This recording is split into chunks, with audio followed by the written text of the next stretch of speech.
నరేంద్ర మోడీ చేసినటువంటి వ్యాఖ్యలు పెద్ద దుమారాన్ని రేపినాయి భారతదేశ వ్యాప్తంగా. ముస్లింలకు దోచిపెడుతుంది కాంగ్రెస్ పార్టీ, హిందువుల ఆస్తులన్నీ వాళ్ళకు పంచిపెడుతుంది, మీ ఇండ్లు బంగారం తాలిబొట్లు కూడా గుంజుకుంటుంది అనేటువంటి వ్యాఖ్యలు ఏవైతే ఉన్నాయో నరేంద్ర మోడీ స్థాయికి అలా మాట్లాడాల్సినటువంటి అవసరం లేకుండే.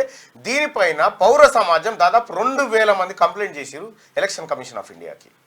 సరే, ఎలక్షన్ కమిషన్ ఆఫ్ ఇండియా ఎటువంటి చర్యలు తీసుకుంటుందంటే, ఎలక్షన్ కమిషన్ ఆఫ్ ఇండియాలో ఉండేటువంటి ఎలక్షన్ కమిషనర్లను నియమించిందే నరేంద్ర మోడీ కాబట్టి ఆయన మీద చర్యలు తీసుకోవడం దాదాపుగా ఉండదు. అది మన అందరికి తెలిసినటువంటి వ్యవహారమే.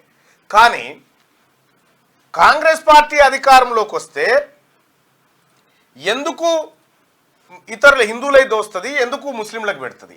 గత 60 సంవత్సరాల నుంచి కాంగ్రెస్ పార్టీ అధికారంలో ఉండే పరిపాలన చేసింది.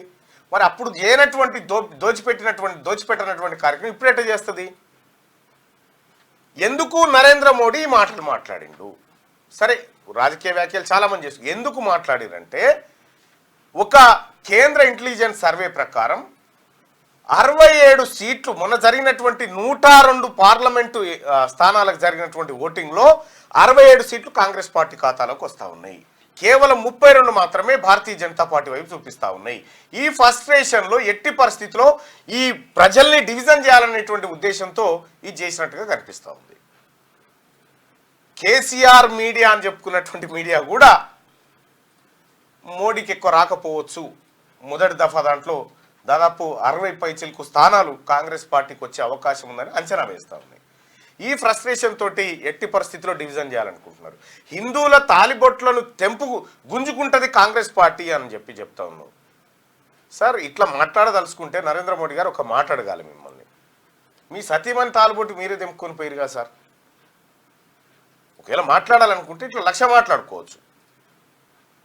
మీకు నిజంగా మీరు 10 ఏళ్ల కాలం పాటు చేసినటువంటి పని ఏదైతే ఉందో దాన్ని ప్రజల ముందు పెట్టండి. కాంగ్రెస్ మేనిఫెస్టో ముస్లిం లీగ్ పార్టీ లాంటి మేనిఫెస్టో అంటారా? కాంగ్రెస్ మేనిఫెస్టోలో ఏమేమి ఉన్నాయో తెలుసా? కాంగ్రెస్ మేనిఫెస్టోలో 1-2 కాదు, ఉన్నాయి, అనేకమైనటువంటి అంశాలు ఉన్నాయి.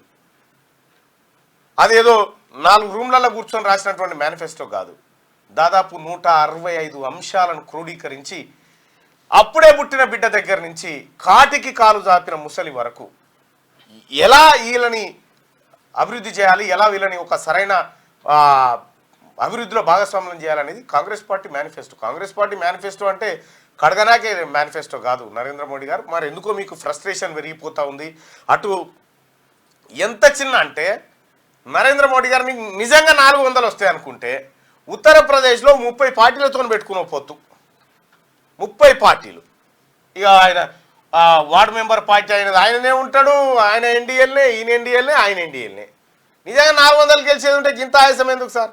ఒక మాట, అధికారం పోతుందనేటువంటి భయం. అయితే నరేంద్ర మోడీ గారు ఏమనుకున్నాడంటే, అయోధ్య నన్ను కాపాడుతుంది అనుకున్నాడు, అక్షింతలు కాపాడుతాయి అనుకున్నాడు, ఇంకేదో కాపాడుతాయి అనుకున్నాడు. కానీ ప్రజలు ఇవాళ చర్చిస్తున్నటువంటి అంశాలు ఏంటంటే, పేదరికం మీద చర్చిస్తూ ఉన్నారు, ధరల పెరుగుదల మీద చర్చిస్తూ ఉన్నారు, డాలర్ మారకం విలువ పెరిగిపోవడం చర్చిస్తూ ఉన్నారు, పెట్రోల్ డీజిల్ ధరలు పెరిగిపోవడం మీద చర్చిస్తూ ఉన్నారు.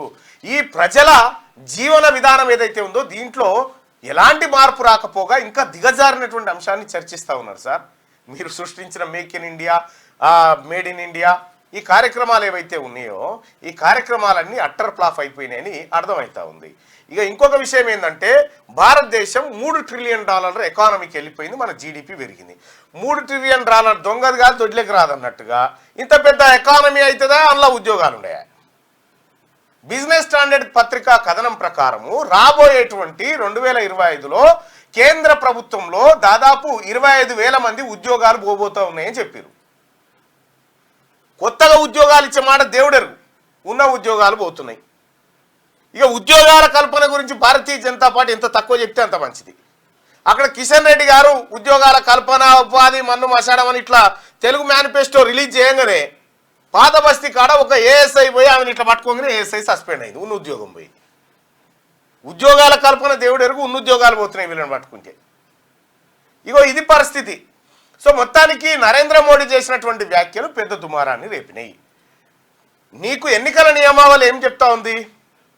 దేవుళ్ళని కానీ మతాలను కానీ సైనికులను కానీ ఈ పదాలు వాడి ఎన్నికల ప్రచారం నిర్వహించకూడదని చెప్పింది. అక్కడ రామ మందిరాన్ని చూసి ఓటేయమంటావు, ఇంకో దిక్కుపోయి పుల్వామా అమరవీరుల కోటేసినట్టే భారతీయ జనతా పార్టీ చేస్తాను. ఏమైంది ఆఖరికి?